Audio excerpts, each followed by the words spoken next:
चलो मास्टर्स. आपण सगळेजण बाबाजींचे जे आपले कालचे प्रश्न आहेत त्याचा आपण थोडे डिस्कशन करू, विचार करू त्यावर. आणि दोन प्रश्न जे आपण विचारले त्याबद्दल आपण बोलू. की पहिला प्रश्न होता की जो काही आपला अस्तित्वाचा भाग आहे त्याचा अगदी आपण छोटा भाग वापरत आहोत. तर यावर चैताली तू सांगू शकते याचा अर्थ काय?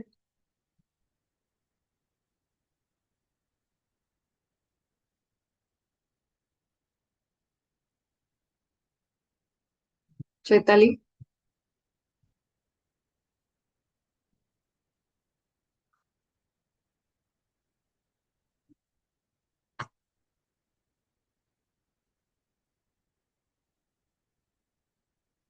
ठीक आहे, तोपर्यंत आसावरी ताई तुम्ही सांगू शकता. आसावरी ताई. मला प्रश्न नाही कळला. मी आत्ताच जॉईन झाले. मला इतका वेळ जॉईन होता येत नव्हतं. तर आपण काल एक प्रश्न हे ठेवला होता समोर की बाबाजींचं एक वाक्य आहे की ज्यामध्ये ते म्हणतात की तुमच्या हं, अस्तित्वाचा एक छोटासा भाग तुम्ही वापरत आहात. म्हणजे जे काही आपल्याला दिलेलं आहे, आपली पंचेंद्रिय आपण म्हणतो ना, ह्या ह्या हं, शरीरामध्ये इतकंच आपण अस्तित्व बघतोय. तर हं. बाबाजींनी एक प्रश्न त्याच्यामध्ये पुस्तकामध्ये एक असं वाक्य आहे की तुमचं जे निर्मिती आहे ना ती खूप त्याच्यापेक्षा वेगळ्या पलीकडे आहे त्याच्या. आणि तुम्ही अगदी त्याचा त्याने हिमकणाचं आपल्याला उदाहरण दिलं होतं, हा, करेक्ट. की ह्याच्यातलं समुद्रातनं आपल्याला ते असे फक्त छोटे पाण्यातनं दिसतात हम्म. आणि पूर्ण त्यांचं खरं हे खाली असतं. आपल्याला फक्त थोडं थोडं दिसतं. तसंच आपल्या शरीरात जी जाणीव होणारी म्हणजे तोंड, डोळे, नाक, कान हे आपल्याला दिसतात. बाकी आपल्याला मानेखालच्या शरीराच्या इकडे आपलं एवढं हे नसतं, लक्ष नसतं किंवा त्याच्यामध्ये जी ऊर्जा आहे ती आपल्या लक्षात येत नाही. असं असं हे होतं ते. हा, म्हणजे तुम्ही शरीराच्याच दृष्टीने सांगताय. हा, हा, हा. हा, हा. मेघना, तुला काय सांगायचं?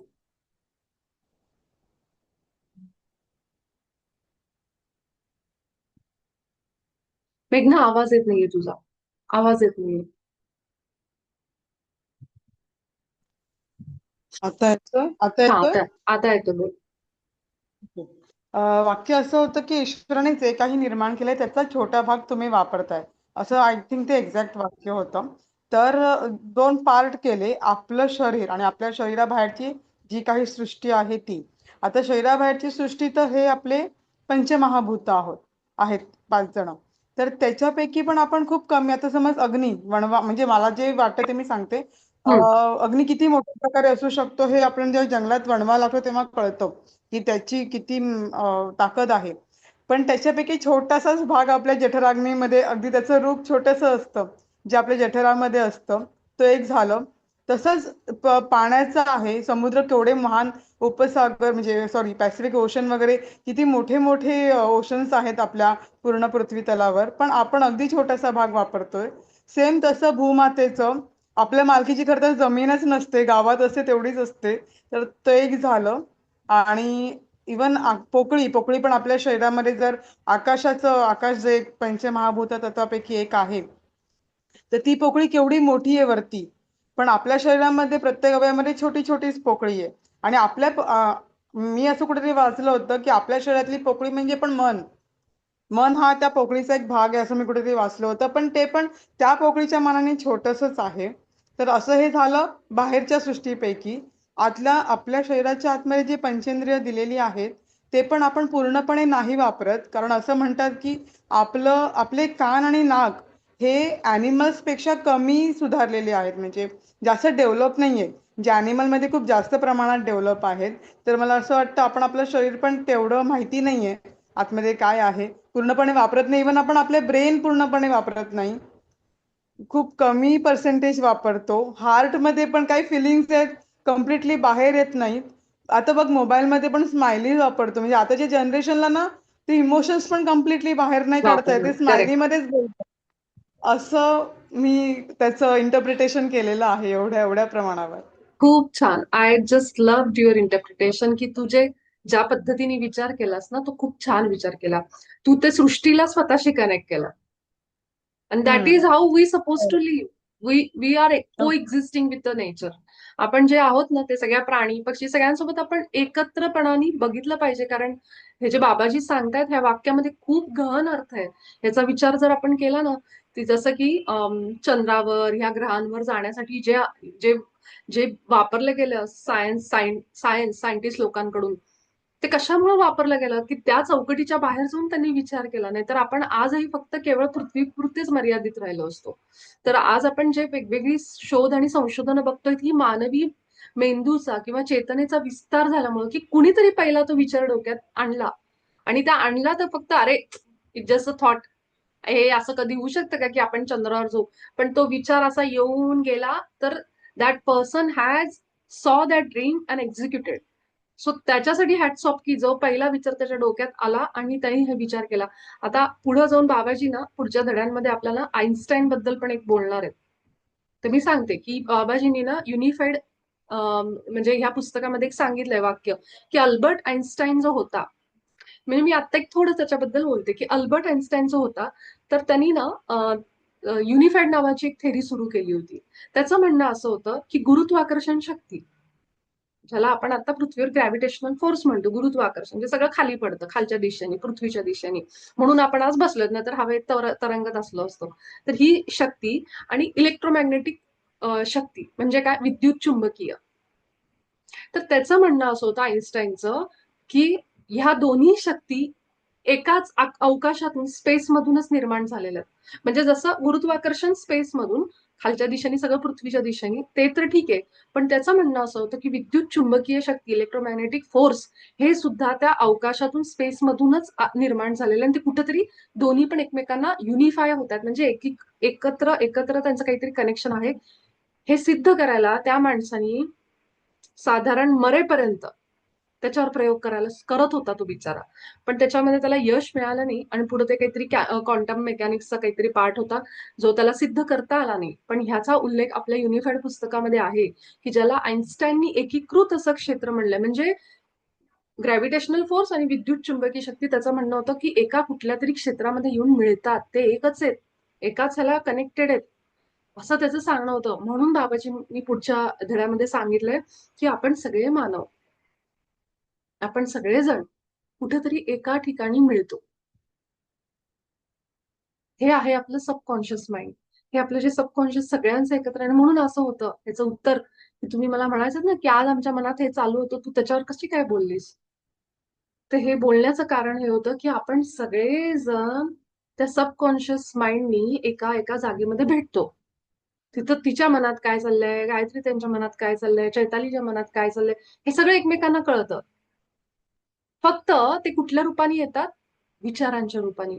म्हणजे आज जरी चैताली आणि मेघना एकमेकींना ओळखत नाहीत, पूर्ण वेगवेगळ्या बॅकग्राऊंड वेगवेगळ्या फॅमिली मधले आहेत दोघी जणी, गायत्री ताई शीतल ताईंना ओळखत नाहीत, सगळे एकमेकांची इथं अनोळखी आहेत असं आपल्याला वाटतं. असं आपल्याला वाटतं कारण आपण सगळ्या वेगवेगळ्या कुटुंबातून वेगवेगळ्या ठिकाणी बसलेलो आहेत, म्हणून आपल्याला वाटतं आम्ही एकमेकांना ओळखत नाही. पण तुमच्या आत्मे तुमच्या सबकॉन्शियसला सगळी हिस्ट्री माहिती तुमची, सगळं माहिती, कोण कुठे आहे, काय करतंय, काय विचार आहे डोक्यामध्ये. मेघनाच्या मनात चैतालीनी टाकलेला, आरतीने टाकलेला, नीलमचे विचार, हे सगळे फिरतायत एकमेकांकडं आणि हे सगळं विचारांच्या रूपाने फिरतं. विचार म्हणजे काय शेवटी, कंपन, व्हायब्रेशन. तर त्या रूपाने ही सगळीकडे फिरते आपल्या. आणि कारण आपण सगळे रोज भेटतो, आपल्या सगळ्यांची कनेक्शन आहेत ऑलरेडी. आता बघा, तुम्ही जेव्हा एखाद्या माणसाचं ना पॉडकास्ट ऐकता युट्यूबवर, तुम्ही ऑलरेडी त्या फील्डला जाऊन जोडलेले असता, म्हणून तुम्ही त्याचं ऐकत ऐकत राहता. ज्या माणसाचे तुमचे व्हायब्रेशन जुळत नाहीत ना, तुम्ही त्याचा पॉडकास्ट पण बंद करून टाकता. पण कुठंतरी त्या माणसाची जी एनर्जी आहे ऑलरेडी, ती तुमच्याबरोबर जोडलेली आहे, तुम्ही त्याच्याशी कनेक्ट होता लगेचच. म्हणून काही सद्गुरूंना बघितल्या बघितल्या आपल्याला असं वाटतं की ह्यांच्याबरोबर मी भक्ती करू शकेन. आपण लहानपणापासून, जसं आज मला माधवीताई सांगत होत्या की कलावती आईंच्या त्या कशा भक्त आहेत, कसं त्यांना अनेक अनुभव आलेत.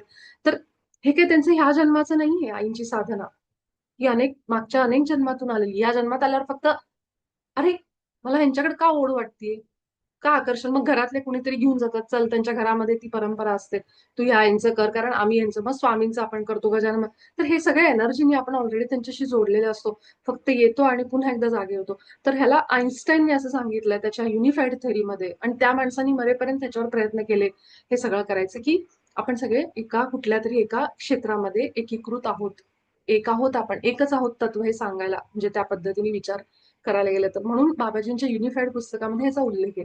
आता हा मुद्दा की जिथं तू म्हणालीस की आपण समुद्र, अग्नी, हे सगळ्यांचं जे मोठं रूप आहे ते आपल्या आतमध्ये ते पंचतत्व आहे. हे तर खरं आहे, आपल्या पंचतत्वांनी बनलेलं आहे, आणि आपण त्याचा अगदी छोटासा असा पार्ट वापरतो.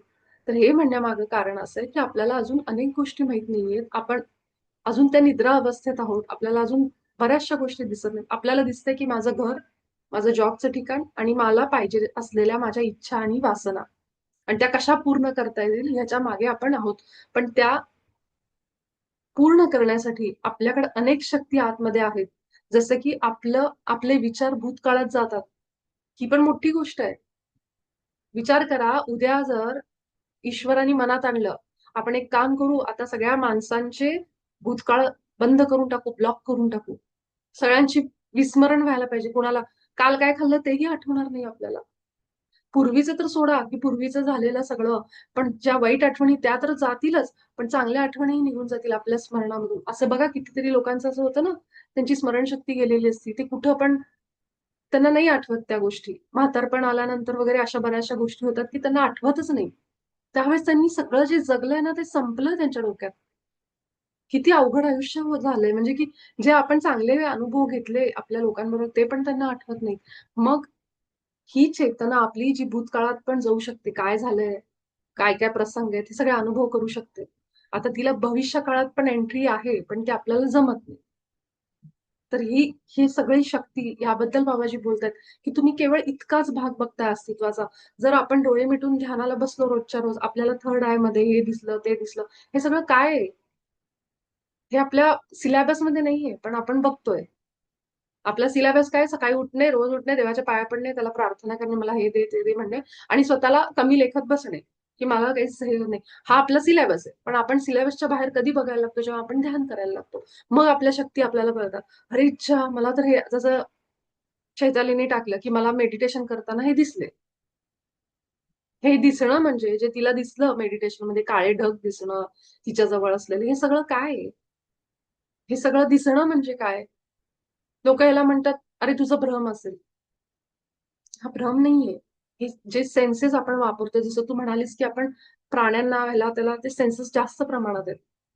आणि अजून केवळ ह्याच सेन्सेस बद्दल नाही, तर ही चेतना जी आपली आहे ना, हिला जर कळायला लागलं आपलं सत्य रूप, की आपल्याला बांधणारं कुणी नाहीये, आपण कुठल्याही बंधनात राहायला नकोय, आपण फ्री आहोत, आपल्याकडे फ्री विल आहे. आपल्याला पाहिजे ती गोष्ट आपण करू शकतो. आपल्याला केवळ कुणी सांगू नाही शकत, की महिन्याला तू 10 लाखच रुपये कमव. त्याच्यावर पण जायची आपली कॅपॅसिटी, जर पैशाच्या भाषेत बोलायला झालं तर. अशा अनेक गोष्टीत, की आपल्याला कुठेच लिमिट नाहीये, कुठलंच बंधन नाही. लिमिट आणि बंधन हे केवळ आपल्या मनाने, आपल्या विचारांनी आपण टाकून घेतलंय. असं बाबाजींना त्या वाक्यातून सांगायचंय. त्यामुळे त्याच्या पलीकडे जाऊन विचार करा. केवळ ही ही गोष्ट मिळवणं म्हणजेच माझं अस्तित्व नाहीये. कुठेतरी आपल्याला एक पोस्ट पाहिजे असेल, एखादी आपण परीक्षेसाठी ट्राय करतोय, इंटरव्ह्यू देत असू, म्हणजे केवळ तेच नाही, तर त्याच्या पुढे जाऊन सुद्धा आपण अनेक गोष्टी मिळवू शकतो. त्यामुळं ह्या वाक्यामध्ये सांगायचा अर्थ असा आहे, की स्वतःला लिमिट करू नका कुठल्याही गोष्टीसाठी. जर तुमच्या मनातून, म्हणजे आतून असं आहे ना, एखादी गोष्ट पूर्ण करायची आहे, तर पूर्ण विश्वासाने करा. कारण तुमचं अस्तित्व त्याच्या पलीकडे जे तुमच्या डोळ्याला दिसत नाहीये. असं त्यांनी सांगितलंय. म्हणजे कुठेही स्वतःला थांबवू नका, कुठल्याही गोष्टीसाठी. ह्याच्यामध्ये एक अर्थ आहे. आणि दुसरं आपण काल बोललो होतो, ते सर्व व्यापक म्हणजे काय? त्याबद्दल कुणाला सांगायचंय? सर्व व्यापक म्हणजे काय अर्थ वाटतं मनात, जो येतोय तो सांगा. काय चूक बरोबर त्याच्यात काही नाही. की सर्व व्यापक, ज्याला आपण ओमनी प्रेझेंट म्हणतो इंग्लिशमध्ये, ओमनी प्रेझेंट. त्याचा अर्थ काय असू शकतो आपल्यासाठी? की ईश्वर जर ओमनी प्रेझेंट म्हणजे सर्व व्यापक आहे, तर आपण कसे आहोत? हे कसं आपण उदाहरण देऊ शकतो किंवा मनाला पटवू शकतो? कुणी आहे सांगायला? अश्विनी सांग, सांग, सांग.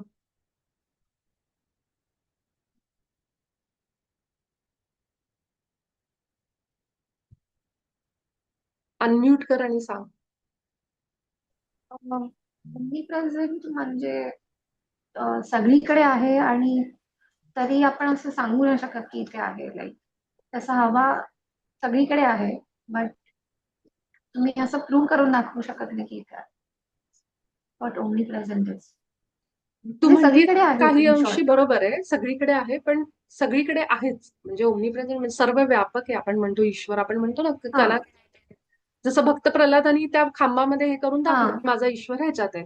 मग तिथून विष्णू महाराज एक्झॅक्टली. तिकडे झाले है ना, नरसिंहाच्या रूपामध्ये. तर त्या राईट. दृश्यामध्ये काय दाखवायचं होतं की सगळीकडे आहे. जसं आपण अनेक वेळा बघितलं पिक्चर सिरियलमध्ये की कुठूनही देव प्रकट होतात. त्यांना काही खास एका मंदिरात एका मूर्तीतच जायची गरज नाही की याच मूर्तीत देव आहे, बाकी सगळीकडे नाहीये. पंढरपुरातच तिथे विठ्ठलाच्या मूर्तीमध्येच विठ्ठल महाराज आहेत असं नाहीये ना, सगळीकडे आहेत ते. कुठल्याही भक्ताच्या मनात घरामध्ये प्रकट झालेत ते. अनेक आपल्या समोर उदाहरण आहेत. तर ह्या दृश्यांमधून, या उदाहरणामधनं भगवंताला हेच सांगायचं होतं की त्याचं अस्तित्व आपण एका लिमिटमध्ये नाही ठेवू शकत. आपल्या मनामध्ये आत्ता पण आहे. जर आत्ता अश्विनीने मनात आणलं की माझ्या मनामध्ये आत्ता श्रीकृष्णाचं आठवण मी करते, तर तिच्या मनामध्ये ते उत्पन्न झाले त्या भावनेच्या रूपाने. तसेच आपण कसे आहोत ओमनी प्रेझेंट, हे मला विचारायचं. आपण ओमनी प्रेझेंट का आहोत, चराचरात कणाकणात का आहोत? कारण बाबाजी पहिली तर गोष्ट काय सांगतात की तुम्ही ईश्वराच्या प्रतिमेत बनलायत. म्हणजे आता जर ईश्वर जे काही आहे त्याचं रूप मी आहे समजा, तर मी कशी काय कणाकणात आहे, हे मी विचारते की आपण ते वाक्य कसं काय प्रूव्ह करू शकतो की मी पण कणाकणात आणि चराचरात आहे. ह्याचं एक छोटस उदाहरण जे मला समजलं ते सांगते. मी ह्या पद्धतीने त्याच्याकडे बघते. हा, तुम्ही पण ह्याच्यावर विचार करा अजून. मी घराच्या बाहेर एखादं झाड बघते. आता मी त्या झाडात आहे, कशी काय झाडात आहे मी त्या? कारण त्या झाडाबरोबर जेव्हा मी एक एनर्जेटिकली म्हणजे मी त्या झाडाला समजा प्रेम आणि प्रकाश पाठवते, आपण असं समजू. ठीक आहे, काहीच नाही, पाणी घालायचं काम केलं, खत घालायचं काम केलं, हे वेगळं. पण मी त्याला काहीच नाही हात लावत आहे, काहीच नाही, फिजिकली मी त्याला काहीच करत नाही, स्पर्श नाही करत आहे, पण मी केवळ त्या झाडाकडे बघतीये. माझी जी एनर्जी ना, ऊर्जा, माझा फोकस त्या झाडाशी जोडला चाललाय. आणि जो जोडतोय माझा स्पर्श, माझं कनेक्शन त्या झाडाबरोबर व्हायला लागलंय ना, तिथं मी स्वतःला झाडामध्ये असल्यासारखं मला तो, म्हणजे जेव्हा मी एनर्जीने कनेक्ट होते ना, मी आपोआप त्याच्यामध्ये जाते. हे कळायला थोडंसं अवघड आहे. म्हणजे आपण ज्या व्यक्तीबरोबर जोडले जातो, आपण एनर्जी आपल्या स्वतःचं त्याच्यामध्ये अस्तित्व बघायला लागतो. हे थोडं थोडं सर्व व्यापकता जी आहे की मी जर समुद्राकडे बघितलं आणि बसल्या बसल्या, पण मला आता समुद्र किनारी जायची गरज नाही, मी कोकणातला कुठलाही समुद्र किनारा आता आठवत असेल की हे पाणी हे, तर मी बसल्या ठिकाणहून त्या समुद्रामध्ये प्रकट झाले. अशा पद्धतीचं ते ओमनी प्रेझेन्स आपण इथं विचार करू शकतो. ह्याच्यावर अजून थोडा विचार करा. मी जे सांगतेय ते मी या पद्धतीने त्याला बघते की जेव्हा मला हे वाक्य कळलं की मी चराचरात कणाकणात, असं बाबाजी म्हणतायत की तू सुद्धा आहे, कारण तू ईश्वराच्या प्रतिमेत आहे आणि ईश्वर जर सगळ्या चराचरात आहे तर आपणही चराचरात आहे. कशामुळं? कारण आपल्या सगळ्यांची जी चेतना आहे ती एक तत्वातून आलेली, त्याचा खोल अर्थ आहे. पण ह्याच्यावर पण नक्की विचार करा सगळ्यांनी. आणि तुम्हाला अजून काही ह्याच्यावर सुचत असेल तर आपल्या सत्रामध्ये जरूर सांगा. कारण कुठलंही चूक बरोबर असं धरू नका, अरे मी बोलले तर, असं काही नाहीये. तुमचे जे विचार आहेत ना ते आतून येत आहेत, ते येऊ द्या. जसं आता अश्विनीने सांगितलं की हे तिला वाटतंय, तर हे अशी तुमची जी काही मतं आहेत ना ती सांगा, तरच आपण खोलवर आपल्या आतमध्ये ह्या गोष्टी जातील. हा, कविता ते बोला. आत्मवंदन सर्वांना. विपुला, आत्मवंदन कविता. मला वाटतं आपण व्यापून आपले हे जी मनाच्या चित्ताची जी चेतना असते ती विश्व व्यापून टाकू शकते. आता बऱ्याचदा मी कोल्हापूरची देवी समज, कारण मागे अगदी छान सुंदररित्या 8 ते 9 दिवस असे अगदी सलग मी मानस पूजा केली, म्हणजे घरातनं, की आम्ही दोघं आहोत, मुलीसोबत आहे किंवा जावई वगैरे आहेत वगैरे, असं इतकं सुंदर अगदी रोज एक एक मी माळ जपताना एक एक फूल मी तिथे ते आज हे तर त्या माळेमध्ये ते म्हणजे आता गुलाबाचं असेल, मग कमळाचं असेल, मग श्रीकृष्णाचं असेल वगैरे, असं जे आपण टाकतो ते आपण व्यापून घेतो आणि कारणाशिवाय काहीही नाहीये. कारण असल्याशिवाय कुठलीही गोष्ट घडत नाही. आणि कारणच हे असतं की आपला जन्म का होतो, आपण कुणाशी निगडीत आहे आणि आपलं कार्य कसं चालतं आणि कर्मानुसार हे सगळं घडत जातं. अगदी आपलं जीवन असेल, आपला जीवन प्रवास आहे, आपण कसं अ, कुठे जन्म घेतोय, कसा घेतोय, कशासाठी होतोय, हे कारणाशिवाय नाही आहे. आणि हे जे जेव्हा आपला जन्म होतो, त्या गोष्टीनुसार आपण ते व्यापून टाकतो. घरात असेल, घरात हृदयामध्ये आपण समृद्धी व्यापतो, प्रेम व्यापतो. कुणाला आधार देण्यासाठी पण आपण शब्द त्याला व्यापून टाकतो. म्हणजे अशा अनेक गोष्टी आहेत, की आपण व्यापून आपल्या शब्दामध्ये, आपल्या चित्ताच्या चैतन्याने व्यापून टाकू शकतो. आणि करेक्ट. मनाच्या चित्तामध्ये जे असेल त्याने आपण व्यापून टाकू शकतो सर्व. मस्त, मस्त. छान उदाहरण दिलं तुम्ही आणि खरंच हे विचार करण्यासारखं आहे, की आपण अनेक गोष्टी व्यापून आहोत. प्रेम आहे तर प्रेमाची भावना आपल्या सगळ्यांमध्ये व्यापून आहे. राग आहे तर रागाची भावना आहे. म्हणजे गोष्टी आपल्याला व्यापत नाहीत. आपण त्या भावनांचा वापर करतो आपल्या शरीरामध्ये असेल, बरोबर. चैतन्यामध्ये, है ना? आपल्याला असं वाटतं, की ह्या माणसावर मनामध्ये राग आहे म्हणजे ह्या रागाने त्या माणसावर कंट्रोल धरलाय, पकड धरली. पक्षां हां, 1 मिनिटं. पक्ष्यांवरही करुणा असेल, तर आपण ते त्यांना व्यापून टाकू शकतो. कारण आपल्या मायेने, करुणेने आणि त्यांना प्रेम देऊन, आपण त्यांना खायला देऊन, प्यायला देऊन किंवा ती मंगल मैत्री करून त्यांच्या अ, प्रती किंवा आता बाहेर रस्त्याने डॉग आहेत वगैरे आहेत किंवा पक्षी आहेत, कुणाला लागले, काहीतरी झालंय, तर तिथे आपण हळहळतं आपलं मन अगदी. अगदी त्या मनाच्या हळहळत्या मनाने सुद्धा आपण चांगले शब्द काढून त्याला व्यापून टाकतो. चांगलं बोलून. बरोबर आहे. माझं मत आहे. म्हणजे सर्व व्यापक म्हणजे हेच आहे, की वेगवेगळ्या भावनांचा आपण वेगवेगळ्या ठिकाणी वापर करतो. प्लस मी बसल्या ठिकाणी कुठल्याही जसं तुम्ही मानस पूजा सांगितली, कुठल्याही देवतेचं, कुठल्याही जागेचं स्मरण करू शकते. माझ्या चेतनेमध्ये ते येतंय. ह्याचा अर्थ मी त्या क्षणी जरी फिजिकली मी शरीराने मी मुंबईत आहे, पुण्यात आहे, अजून कुठे कुठल्या दुसऱ्या गावात आहे, छोट्याशा कुठल्याही गावात असेल, पण माझं मन तर माझी चेतना तर कुठेही जाऊ शकते. अमेरिकेत पण जाऊ शकते बसल्या-बसल्या. मी चंद्राचाही विचार करू शकते. म्हणजे सगळीकडे माझी चेतना व्यापून आहे. ही झाली सर्व व्यापकता. त्याच्यासाठी तुम्ही शरीरानेच तिथं जाणं पण गरजेचं नाही. तुमची चेतना कुठेही ट्रॅव्हल करू शकते. It's beyond space and time. रात्री पण जाऊ शकते, पहाटे पण जाऊ शकते. तर हे जे मानसपूजा तुम्ही सांगताय, हा त्याचाच पार्ट आहे. आपल्याला हेच सांगते ते. तर ह्याप्रमाणे असे अनेक गुण आहेत, जे आपण आपल्या दैवी शक्तींमध्ये बघतो, आपल्या ईश्वरामध्ये बघतो. तर हे सगळे आपल्यात कसे आहेत, ह्याचं उदाहरण आता आपण बघितलं, की कसं आपल्या आतमध्ये आहे, पण आपल्याला माहित नाही. आपल्याला असं वाटतं, अरे बसल्या ठिकाणून अमेरिकेचा विचार केला तर काय मी कुठे दैवी झाले का? पण ज्याला हे जमत नाही, समजा असा विचार करा, की आपल्याला हे नसलं असतं. ही गोष्ट आपल्याला ईश्वराने दिली नसती. आपल्या डोक्यात हा ब्रेनमध्ये तो पार्टच नाहीये, की जिथं आहोत तिथंच. आपल्याला माहीतच नाही, की असं काही होऊ शकतं. अरे, बसल्या ठिकाणाहून मी जर अमेरिकेसारख्या कुठल्यातरी शहराचा विचार करतीये, हे आपल्याला माहीतच नाहीये समजा. कसं वापरायचं किंवा ही बुद्धी, ही शक्तीच माहीत नाहीये. तर आपण फक्त जिथं आहोत तिथलाच एक विचार करत बसलो असतो. आपल्याला माहीतच नसलं असं काही आहे. आता हे झाला एक त्याचा पार्ट, की मी कुठेही बसून कुठल्याही गोष्टीचा, माणसाचा, प्राण्याचा, कुठल्याही गोष्टीचा विचार करू शकते. आता अशा अनेक गोष्टी आहेत. हे तर उदाहरण झालं, की फक्त विचार करणं, त्याला आठवणं. पण तुम्ही विचार करा टेलिपॅथी, की मी बसल्या-बसल्या आत्ता बोलत आहे. पण मी त्यामध्ये पण डोळे बंद केले आणि सुनयना, जी दुसऱ्या देशात आहे, ती भारतात नाही राहत. पण मी तिला तुमच्याशी बोलत असताना जस्ट इमॅजिन मी तुम्हाला एक सांगते. तुमच्याशी बोलत असताना अचानक माझं लक्ष सुनयनाकडे गेलं आणि मला वाटलं, "अरे च्छा, सुनयना आहे का आज?" बरं. मी काय विचार केला, की मला सुनयनाशी पण बोलायचंय आणि तुमच्याशी पण बोलायचंय. मग मी काय केलं, माझ्या चेतनेला एक भाग तुमच्याशी बोलते, एक भाग दुसरा तयार केला, जो सुनयनाशी वेगळं कम्युनिकेशन तिचं त्या दोघांचं चालू आहे. माझ्या चेतनेतून एक बाहेर काढला, जिला आम्ही सांगितलं, कमांड दिली, की "तू सुनयनाशी बोल, मी या सगळ्यांशी बोलते." असंही आपण विचार करू शकतो, असं काही होऊ शकतं. पण मला अचानक आता हे सुचलं म्हणून सांगते. तर म्हणजे माझी चेतना एका वेळी 2 ग्रुप्सशी बोलतीये. एक तुमच्या सगळ्यांशी आणि दुसरी माझा एक चेतनेचा पार्ट आहे, जो आता सुनयनाशी टेलिपॅथी वेगळ्या पद्धतीने बोलतोय. "काय चाललंय सुनयना? कशी आहेस तू? जेवलीस का?" हे सगळं ती आत्ता बोलतीये असं समजा. हे झालं सर्व व्यापक.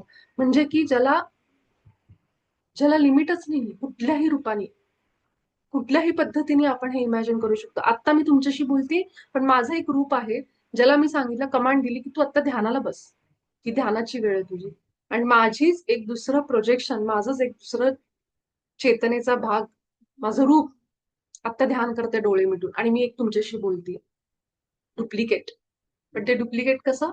शरीराने नाही, मनाने, चेतनेने.